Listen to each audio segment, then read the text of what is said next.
자, 오늘은 우리가 운동 상태를 변화시키지 않고 유지하는 경우에 대해서 한번 살펴보려고 해. 우리가 지난 시간까지 속력 빠르기에 대해서 살펴봤지. 물체의 빠르기가 일정한 변하지 않는 운동에 대해서 살펴봤는데, 그것처럼 운동이 변하지 않게끔 변하지 않기 위해서는 어떤 조건이 필요한지, 그리고 그와 같이 운동을 일정하게 유지하는 그와 같은 성질을 무엇이라고 하는지 그 내용들을 목표는 이렇게 돼. 어떤 물체에 작용하는 알짜 힘이 없을 때, 0일 때라지 없을 때 물체는 자기가 하고 있던 운동 상태를 유지하려고 한다.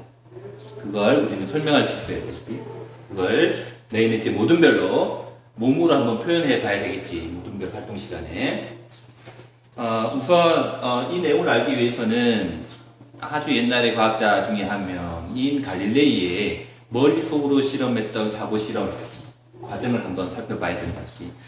어떤 실험이냐면 갈릴레이가 이런 생각을 했어. 요렇게 곡면이 져 있는 그릇이 있다. 요 그릇 안에다가 구슬을 요렇게 가만히 놓으면 구슬이 어떻게 될까? 그렇지. 구슬이 곡면을 따라서 그릇 안쪽 면을 따라서 이렇게 내려갔다가 다시 위로 이렇게 올라올 거야. 근데 만약에 갈릴레이가 생각하기로 여기 있는 그 그릇 면과 구슬 사이에 마찰력이 전혀 없다면 요 구슬은 아마도 내려갔다가 똑같은 높이까지 아마 올라가게 될 거다라고 생각합니다. 가만히 놓았을 때 똑같은 높이까지 올라갈 거다. 여기에 대해서는 다들 똑같이 생각하지. 방해하는 힘이 아무것도 없으면 얘는 쭉 내려갔다가 원래의 위치, 원래의 높이만큼, 그 높이만큼에 해당하는 곳에 올라갈 거다. 이렇게 생각합니다. 근데 이 그릇에 휘어져 있는 곡면을 이제 조금씩 느슨하게 한번 만들어 보자. 반대편면을 이렇게 좀 느슨하게 이렇게 만들었어. 그러면 과연 구슬이 어디까지 올라갈 수 있을까 생각해 보니까, 처음 올라갔던 높이만큼 다시 올라가야 된다고 생각을 했어. 그래서 내려가서 쭉 가서 처음 높이와 똑같은 지점까지 여기까지 올라갈 거다 라고 생각을 했지. 자, 반대편 곡면을 이제 좀 더 느슨하게 만들어 보자. 이렇게 느슨하게 만들어 본다면 이 구슬은 어디까지 올라갈 수 있을까? 다른 마찰 방해하는 힘이 없다면 이 구슬은 똑같은 높이까지 다시 올라갈 거다라고 생각했어. 자, 그러면 과연 이 반대편 곡면을 평평하게 펴버리면 어떻게 될까? 펴버리면 이 구슬은 앞에서 과정처럼 똑같은 높이까지 올라가기 위해서는 계속 운동해야 된다는 거지. 뭐 할 때까지? 똑같은 높이까지 올라갈 때까지. 평면이니까 아마 이 구슬은 계속 운동할 거다. 자기가 하고 있던 운동을 계속 유지하려고 할 거다라고 생각을 한 거야. 똑같은 높이까지 올라가기 위해서 계속 운동을 하게 될 거다라고 생각한 것이 갈릴레이 사고 실험이야. 왜 우리가 이 내용을 배우면서 이 사고 실험 이야기를 먼저 하느냐면, 이 구슬에 이렇게 펴져 있을 때의 면을 생각해 보자는 거지. 이 구슬은 운동을 방해하는 힘이 없다면 계속 운동할 거다. 즉, 운동 상태를 변화시키지 않을 거라. 뭐 할 때? 방해하는 힘이 없을 때. 즉, 이 공에 작용하는 힘이 0이라고 생각할 때. 자, 이와 같은 성질을 뭐라고 하냐면, 우리는 관성이라고 불러. 관성. 그래서 관성을 정리해보면 관성이라는 것은 물체에 작용하는 힘의 합력, 혹은 알짜 힘이라고 이야기한다. 그치? 그 알짜 힘이 없다면, 혹은 0이라면,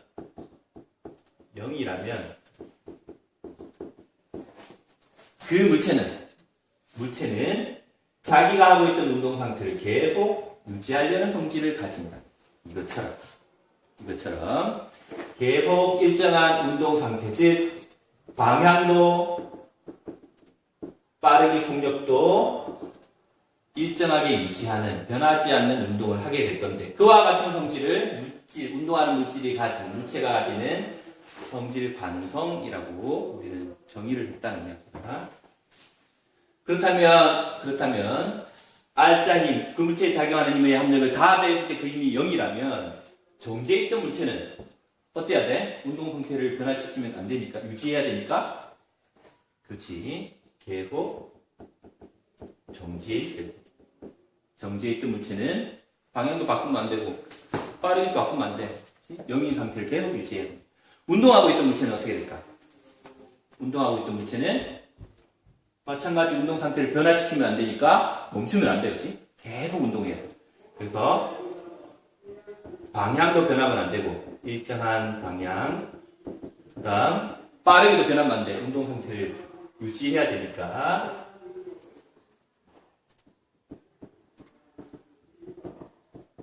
일정한 방향, 일정한 속력을 계속 유지해야 될 거다 하는 거지. 이해가 돼? 그걸 관성이라고 이야기를 하는 거야. 정지해있던 물체는 계속 정지. 운동하는 물체는 계속 일정한 속력, 일정한 방향으로 운동을 하고 있어야 된다. 그와 같은 성질을, 그 물질, 운동하는 물질이 가지는 성질 관성이라고 합니다. 관성에 의한 현상들, 예를 한번 들어보자지. 너희 학습지에도 나와 있을 건데. 자, 이런 거 많이 경험해 봤을 거야지. 버스를 타고 가다가 버스가 갑자기 출발했어. 자, 이 안에 있던 승객들의 몸의 움직임이 어떻게 될까? 버스 안에 가만히 타고 있었는데 정지해 있던 버스가 갑자기 팍 출발을 했어. 출발했더니 사람들 몸이, 그렇지, 뒤로 쏠려. 몸이 뒤로 쏠립니다. 왜 뒤로 쏠릴까? 왜 뒤로 쏠릴까? 이유는 관성 때문이야. 정지해 있던 버스 안에 있던 사람들은 정지 상태였지. 따라서 이 사람에게 다른 힘이 작용하지 않으면 이 사람은 가만히 있으려는, 정지하려는 관성을 유지하려고 한다는, 가만히 있으려고 해요. 근데 갑자기 출발해버리니까 여기 승객이 발을 딛고 있는 바닥면이 갑자기 앞으로 확 나가버린 거야. 내 몸 전체는 정지해 있으려고 하는데 발만 앞으로 움직인 거지. 그럼 몸이 뒤로 쏠리게 된다. 정지해 있으려는 관성 때문이야지. 정지해 있던 물체는 계속 정지해 있으려고 한다. 근데 버스가 출발하니까 발만 디디고 있던 발바닥, 버스가 앞으로 가버린 거니까 앞으로 가게 돼서 몸이 뒤로 기울어진다는 이야기야. 자, 그 다음 이제 버스가 이제 출발해서 쭉 가고 있다가 멈출 때를 한번 생각해보자. 정지할 때. 버스가 급정지할 때야. 정지할 때. 그때 이 안에 있던 승객들의 몸은 어떻게 될까? 일정한 속력으로 쭉 가고 있던 버스가 갑자기 멈췄어. 내 몸은 앞으로 쏠려. 이때는 왜 앞으로 쏠릴까? 이것도 마찬가지 관성과 관련되어 있다지. 운동하고 있던 물체는 운동을 유지하려고 해. 버스와 함께 이 안에 있던 사람은 같이 앞으로 가는 운동을 하려고 하고 있다는 얘기. 계속 하고 있었다는 얘기야. 그치? 그 운동 상태를 지금 유지하려고 하는 거지. 그래서 사람의 몸은 앞으로 가고 있는데 바닥이 갑자기 급정지했으니까 멈춰버린 거야. 내 몸은 앞으로 가려고 하는데 바닥만 멈춰버린 거지. 그러니까 내 몸이 앞으로 이렇게 쏠리는 거지. 이해가 돼? 이렇게 된다, 그치? 그래서 운동하던 물체는 운동하려는 성질을 계속 유지하려고 하다 보니까 앞으로 쭉 가려고 하는데 발만 갑자기 멈춰버렸으니까 내 몸이 앞으로 쏠리는 거야. 자, 이러한 현상에 대한 예들은 아주 많이 있어, 그치? 예를 들면 이런 거 있어. 나무 토막을 이렇게 쌓아놓고 망치를 가지고 가운데에 있는 토막, B 토막만 탁 세게 치면 A 토막은 어떻게 될까? B 토막과 같이 A 토막이 앞으로 밀려나갈까? 실제로 해보면 탁 치면 B면 싹 빠져나오고요. 왜? A라는 상자가 처음에 정지해 있었지. B도 정지, A도 정지해 있었어. 근데 망치로 B만 싹 밀어버리니까 A는 자기가 있던 운동 상태, 즉 정지 상태를 유지하려고 하는 거야. 그치? 그러니까 앞으로 밀려나지 못하고 정지 상태를 유지했다가 공간이 비어버리고 밑으로 툭 떨어지는 거지. 그치? 관성과 관련되어 있는 현상이 되겠다. 그치? 버스 안에서의 승객의 움직임도 관성과 관련된 현상이 될 거고, 그리고 가끔씩 마술쇼나 이런 데 보면 테이블 위에 테이블볼을 이렇게 깔아놓고 요 위에 그릇에 물을 이렇게 담아놨지. 그리고 한 사람이 요 테이블볼을 순식간에 싹 잡아당겨버리면 이 물이 담겨있는 유리컵들이 넘어지지 않고 그대로 그 상태로 그대로 유지한다는 거지. 이것도 마찬가지로 물이 담겨있던 이 컵들은 처음에 정지 상태였어. 따라서 정지 상태를 유지하려고 한다는 거야. 근데 갑자기 테이블볼만 싹 빠져나갔으니까 얘들은 따라 움직이는 것이 아니라 정지 상태를 계속 유지하게 됩니다. 갑자기 잡아당기는 바람에 힘이 이 유리 밑에까지, 유리자 밑에까지 미치지 못한다는 거예요. 힘이 작용하지 않으면 정지 상태, 하던 운동을 유지하니까 정지 상태가 된다는 얘기였지. 자, 그와 같은 현상들, 마찬가지 관성에 의한 현상이 될 거야지. 그리고 이제, 뛰어가다가 100m 달리기를 하다가 결승점에 딱 도착했을 때 우리가 멈출 수 있나? 100m 달리기 선수가 막 뛰어가다 100m 딱 결승점 도착하자마자 딱 멈췄다. 이런 경우 없지. 왜 멈출 수 없을까? 그렇지. 달리기 선수가 달리는 동안 운동 상태는 앞으로 가고 있는 운동이야. 그걸 유지하려고 하거든. 그렇지? 그 운동을 유지하려고 하기 때문에 결승점에 도달했더라도 난 앞으로 더 나가야지만 멈출 수 있다는 거야. 그와 같은 것도 관성과 관련된 현상이 될 거야. 그렇지? 그 외에도 길 가다가 우리 넘어지는 거, 돌뿌리에 걸려서 넘어지는 것도 관성과 관련돼서 앞으로 나는 계속 가려고 했는데 돌뿌리에 걸려서 발만 멈춘 거야. 그렇지? 발이 걸려버린 거야. 내 위에 있는 몸은 앞으로 가려는 성질을 계속 유지하려고 하거든. 그래서 앞으로 넘어지게 된다. 그렇지? 관성과 관련된 현상이 되겠네. 자, 이와 같이 자기의 운동 상태를 유지하려는 관성의 크기는 무엇에 따라 결정이 되느냐 하면 첫 번째는 질량에 따라, 두 번째는 폭력에 따라. 물체의 운동을 유지하려는 성질. 자, 질량이 크면 자기 운동을 유지하려는 성질이 클까 작을까? 자기 운동을 유지한단 말은 운동을 변화시키기 어렵다는 얘기야. 그치?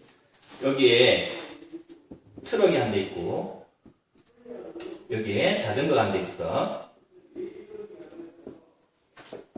자, 트럭을 타고 가는 사람과 자전거를 타고 가는 사람이 동시에 장애물을 만났어. 앞에 장애물을 봤어. 누가 먼저 멈춰 쓸 수 있을까? 자전거겠지. 질량이 큰 트럭은 브레이크를 밟았다 하더라도 바로 멈추지 못하고 앞으로 더 가서 멈추고. 그에 비해서 자전거는 빨리 멈출 수 있어. 왜? 질량이 작기 때문에. 질량이 크면 그 운동 상태를 유지하는 성질이 커. 그렇기 때문에 큰 물체를 내가 잡아당기면 잘 안 끌려오지. 질량이 크기 때문에 운동 상태를 안 변화시키는 거지. 정지해 있던 물체가 계속 정지해 있으려고 한다는 거지. 그렇지만 질량이 작은 지우개, 그런 칠판 지우개 같은 거 운동을 쉽게 변화시킬 수 있어. 그지? 그 말은 운동을 정지해 있던 운동 상태를 유지하려는 관성이 작기 때문에 그렇다. 질량이 크면 질량이 클수록 관성은 커진다. 질량이 클수록 관성이 커지고, 또 하나는 속력이야지. 빠르게 운동하던 물체가 멈추기 쉬울까? 어렵겠지. 100m 달리기를 하는데 어떤 사람은 초당 10m 퍼센트로 확 달리는 사람이 있고, 어떤 사람은 초당 1m를 가는 느릿하게 가는 선수가 있어. 그렇지? 누가 결승점에서 멈추기 쉬울까? 그렇지. 1m 느리게 가는 사람은 쉽게 멈출 거야. 그렇지만 빠르게 가는 사람은 자기 운동 상태를 유지하려는 관성이 크기 때문에 빨리 멈출 수가 없어. 그렇지? 그래서 속력이 크면 클수록, 빠르기가 빠르면 빠를수록 자기의 운동을 유지하려는 관성의 크기가 크다는 거죠. 질량이 클수록, 속력이 클수록 관성은 커진다. 즉, 관성이 크다는 얘기는 결국 운동을 변화시키기가 어렵다. 운동을 변화시키기가 어렵다. 관성이 크다. 그치? 관성은 자기의 운동 상태를 유지하려는 거니까. 유지하려는 거니까. 다음 시간에 너희 모든별로 활동할 때는 모든별로 이 관성과 관련되어 있는 현상들을 몸으로 표현해 봐야 돼. 예를 들면 조원 4명이 있으면 4명 중에 1명은 버스 안에 승객, 출발하는 버스 안에 승객, 또 1명은 급정지하는 버스의 승객. 각각 움직일 때 어떤 쪽으로 쏠리게 되는지 한번 살펴봐야 되겠지. 그런 것들을 몸으로 재현해보라는 얘기지. 혹은 이제 돌부리에 걸려서 넘어지는 장면도 될 거고, 혹은 여기 있는 테이블볼을 싹 빼는 것도 될 거고, 나무 토막을 밀어내는 것도 될 거고, 실제로 앞으로 나와서 재현할 수 있게끔, 그치? 그렇게 한번 토의를 해서 구상을 해보자지. 오늘 수업은 여기까지.